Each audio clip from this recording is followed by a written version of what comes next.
안녕하세요. 10년이 넘게 결혼한 40대 자영업자입니다. 제 상황을 좀 더 설명하자면 직장 생활을 20년 정도 다니다가 최근에 자영업을 시작하게 되었습니다.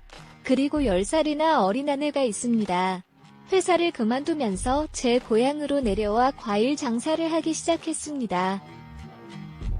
처가도 학교도 사회생활도 전부 서울에서 했던 아내에게는 힘든 결정이었습니다. 그렇게 믿고 제 결정을 응원해준 아내에게 너무 고마웠습니다. 처음 하는 장사는 정말 쉽지 않았습니다. 게다가 과일이라는 것이 싸다고 물량을 너무 많이 받으면 버리는 것이 이었고 적게 받아서 단가가 올라가면 다른 곳보다 비싸다며 고객들의 불만이 생겼습니다. 또한 좋고 일정한 과일을 공급받는 것 좀 쉽지 않았습니다. 몇 달이 지나면서 나름의 시행착오를 겪으며 노하우를 쌓아가고 있었습니다. 어느 정도 적응이 되면서부터 직장 생활과 다르게 정해진 시간에 퇴근도 가능해졌습니다. 그렇게 시간의 여유, 경제 여유가 생기기 시작했습니다. 서울에서 회사 다닐 때는 야근에 회식에 맨날 늦게 들어오고 주말에는 잠자기 덮었습니다. 하지만 이제는 평일에 여유롭게 근교로 바람을 쐬러 가거나 퇴근하고 나서 아내와 영화나 데이트도 하고 있습니다.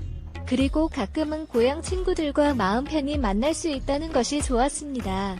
그렇게 바뀐 삶에 적응하고 만족해하면서 살아가고 있다고 착각하고 있었습니다. 하지만 아내는 그렇지 않았던 것 같습니다. 전업주부로 지내다가 제 고향으로 내려와 과일 장사를 같이 하다 보니 손도 몸도 피부도 상하고 모르는 사람을 상대하며 몇백억 때문에 싸울 일도 있었나 봅니다.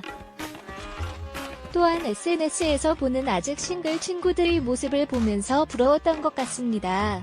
게다가 여기엔 아는 지인도 없고 제 친구들 와이프라 나이차가 걸리기도 합니다. 원하는 취미생활을 만들어주고 싶어서 같이 찾아보고 노력도 했지만 쉽지 않았습니다. 그래서 한 달에 한 번 2박 3일 같이 가서 놀다 오는 것으로 찾기로 했습니다. 한동안 같이 올라갔지만 과일 장사가 특별한 이유 없이 2박 3일 쉰다는 것이 쉽지 않았습니다. 과일 재고 관리도 문제였고 매출에도 영향을 미쳤습니다. 그래서 결국 혼자만 처갓집으로 놀다 오는 것으로 하였습니다. 처갓집에 있으니 심했는지 친구들을 만나러 다 보냈습니다. 신나게 놀라고 용돈도 좋았습니다. 아내가 확실히 처갓집을 다녀오기 시작한 후부터는 생기도 돌고 잘 웃었습니다. 혼자만 다녀오는 게 미안하긴 했지만 생각도 무시할 수 없기에 어쩔 수 없었습니다. 그리고 처갓집을 다녀오면 체력적으로 많이 피곤한 것도 사실이었습니다. 그래서 아내 혼자서 다니기 시작했습니다. 어느 순간부터는 옷도 화장도 변하기 시작하였고 처갓집 가서 연락이 잘 안 되거나 하루 이틀 늦게 오는 경우도 생겼습니다. 친구들이랑 노느라 몰랐다 술을 많이 먹어서 잤다. 장관님 도와주느라 며칠 늦게 온다영 하기에 저 때는 진짜 그런 줄 알았습니다. 하지만 이유 없는 짜증은 점점 더 심해졌고 잠자리에 거부도 하기 시작했습니다. 의심은 결국 끝을 향해 갔고 결국 아내 뒤를 몰래 따라가 보았습니다. 도착지는 처갓집이 아니었습니다. 이야기하는 것을 몰래 들어보니 학교 선후배 사이였던 것 같았습니다. 그리고 인신동에서 어떻게 해야 할지 고민하고 있었습니다. 바람이 난 것만으로도 가슴이 아팠는데 임신했다는 말에 세상이 무너지는 것 같았습니다. 아무 말 없이 몇 장의 사진만 찍어놓고는 일단 집으로 돌아왔습니다. 세상 멍하게 있다가 소를 마시고 찼습니다. 자고 일어나니 무언가 정리되는 기분이었습니다. 해야 할 일들을 정리하기 시작했습니다. 그리고 변호사를 만나서 상담을 받았습니다. 변호사의 조언을 토대로 차근히 증거를 수집했습니다. 산부인과 질환 관련 영수증 만나는 사진, 각종 문자와 통화 내용 등 다 준비했습니다.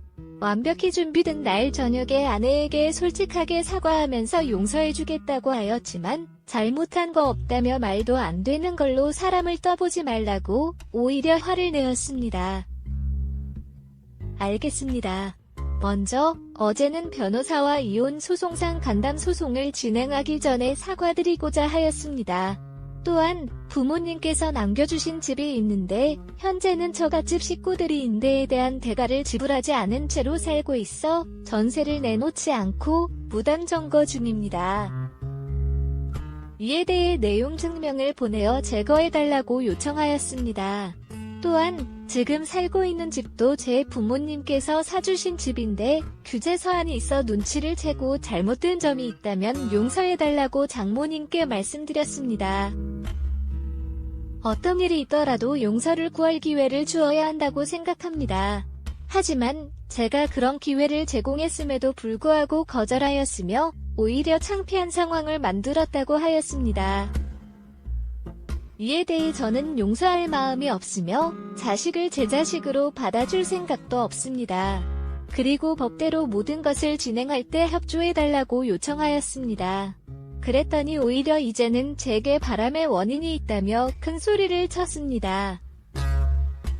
부모님이 유산과 사주신 집은 결국 부부 재산으로 분할해야 된다고 하였는데 이에 대해 자기네들 거라며 비웃으며 나갔습니다.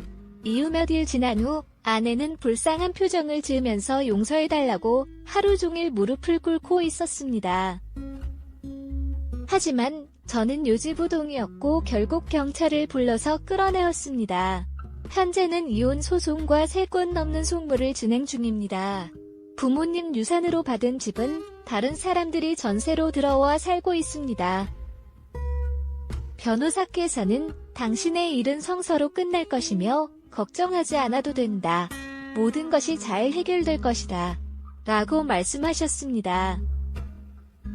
또한 최대한 많은 위자료를 받을 수 있도록 도와달라는 부탁을 하셨습니다. 변호사님도 그들과 많이 소통하셨기 때문에 걱정하지 않아도 된다고 하셨습니다. 제가 걱정하는 것은 오히려 그들이 빨리 문제를 해결하고 정리하지 못할까봐입니다. 제가 결혼 중인데 다른 남자의 아이를 임신한 적이 있습니다.